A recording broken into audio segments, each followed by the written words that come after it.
one laugh out of you, it'll be way better than anything he did in The Importance of Being Earnest.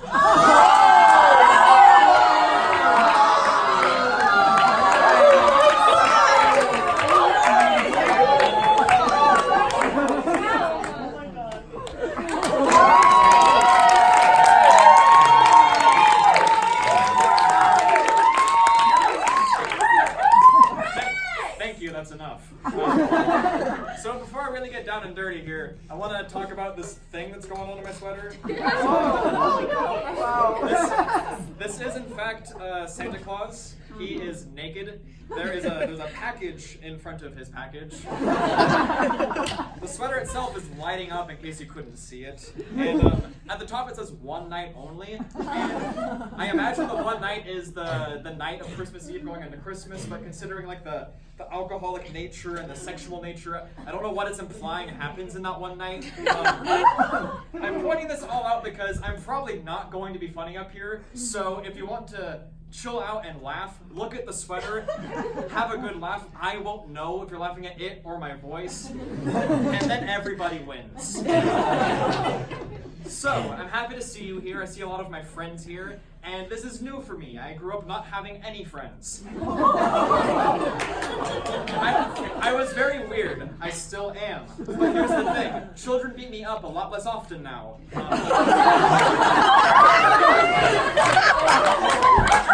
I had one friend growing up. It was in the 8th grade. He was a really good friend of mine. And we tried to break into like a cool group of friends. And the cool people in 8th grade all wanted to go to the mall all the time.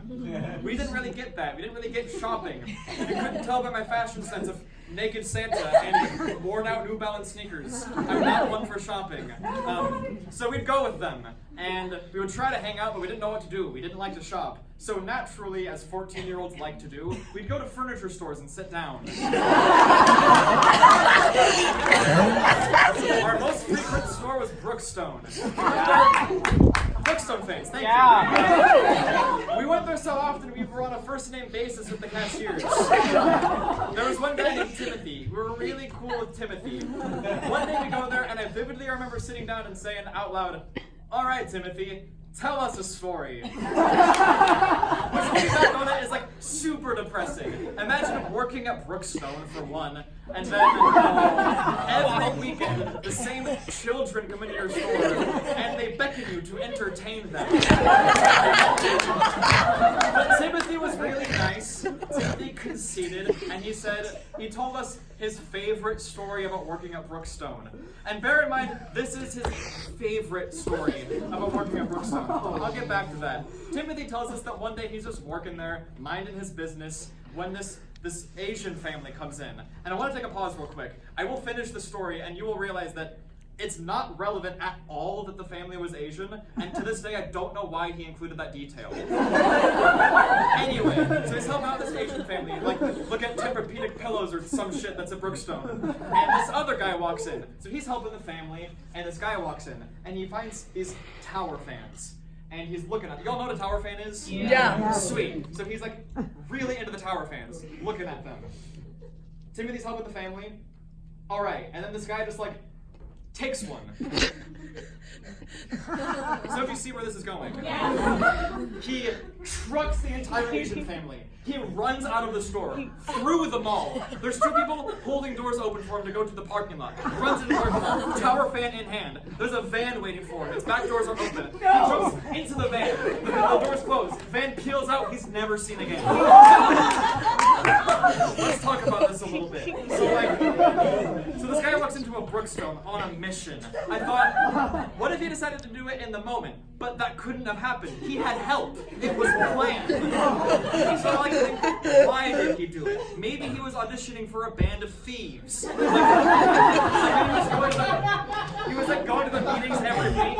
They were like, you have one assignment and you're on the team. Go into the mall, take something. He was like, I know what I'm going to do. So he goes in, he does the act, goes into the van. He's like, guys, I did it. And they're like, is that box full of money or something? And he's like, no, it's a tower fan. And they're like, did you at least not cause a scene? And he's like, oh, I caused a scene. There was this family, Asian family, trucked him, knocked him the fuck over.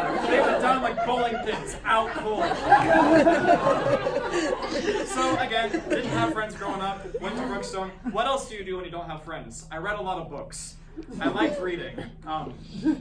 My brother liked having sex. He's older than I am. He had a lot of sex, he played a lot of football, and he had a lot of friends. I am now 21 years old, and I can say confidently I've done one of those things.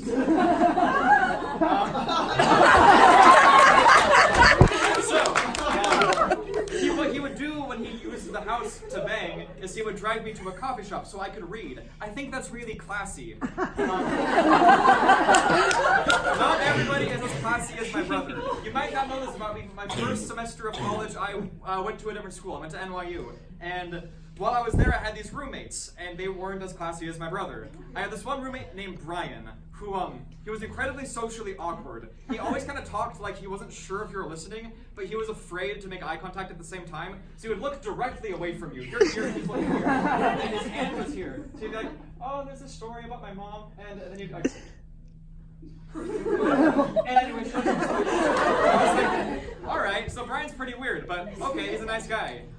One night, and if you know me, you know, like I do way too many projects, so when I get to sleep, I want to sleep.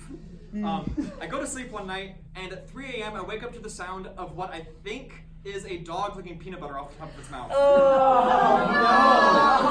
No! Sorry. Anyway, it occurred to me after a couple of minutes, I don't have any peanut butter. And then later it occurs to me, none of us have a dog.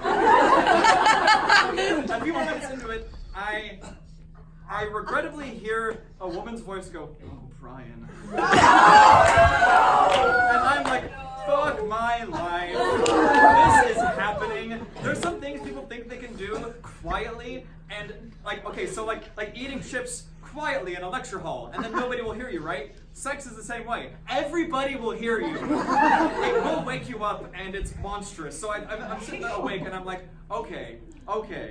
Brian's a pretty socially awkward guy. Maybe I should just be proud for him and like let him have it, you know? I figure I have two options. I either can just be silent and let it happen, or I can say something like, hey, there's a living person here. It occurred to me then, those are both the wrong answer. There's nothing you can do in this situation.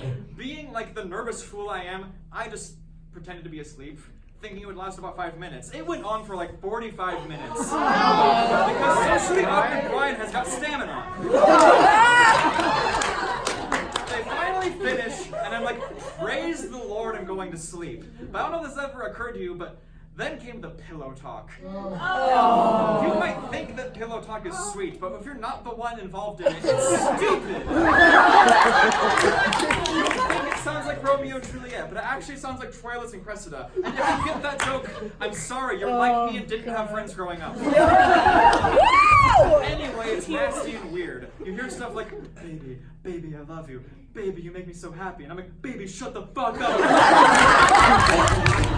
Maybe I can slyly do something to wake them up, like accidentally sleep talk. Like, there's a human right here. Or maybe do something that would just really kill the mood. Like, if you ever wake up with eye boogers, what's actually happening is these little microscopic mites on your eyes. Yes! It's true. That would really kill the mood. But I just kept pretending to sleep and just let the whole thing happen. At one point, I vividly heard the girl say something like, do you care that Brody's like over there sleeping? And Brian said, I don't care.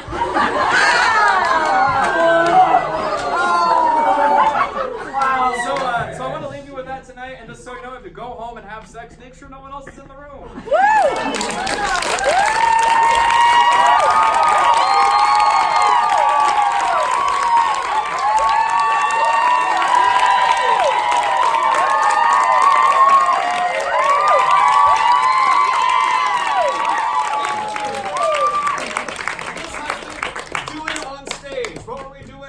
Where was it? Onstage. Thank you for being here, and good night.